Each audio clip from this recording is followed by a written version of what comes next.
সম্মানিত দর্শক, আসসালামু আলাইকুম। এই সেই কুকুরটা ওই বাচ্চার জন্য কানতে কানতে একটা চোখ অন্ধ হয়ে গেছে।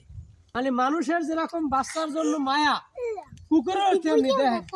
সেই কুকুরটার কাছে আমি আসলাম, আর একটা চোখ অন্ধ হয়ে গেছে এবং অন্যান্য বাচ্চা আনছে। বাচ্চার মানে ও বাচ্চার সান্ত্বনা বাচ্চা দিয়ে পাইছে, যদিও বা কতটুকু পাইছে আমি জানি না, সেটা আপনারা বিবেচনা করবেন।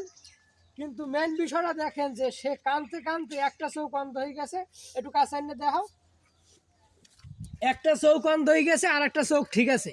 এখন এই কুকুরটারে নিয়ে পশু হাসপাতাল যাব, দেখি ওর চোখটা ঠিক হয় কিনা।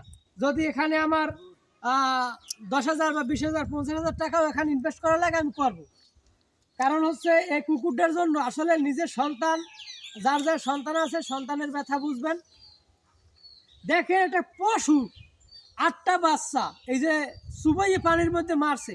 হ্যাঁ, এটারে কি মানের মধ্যে ধরে? ও তো এই পশু মনে হয়, আমার মনে হয় খারাপ। দেখেন একটা চোখ বন্ধ হয়ে গেছে কানতে কানতে। আহারে।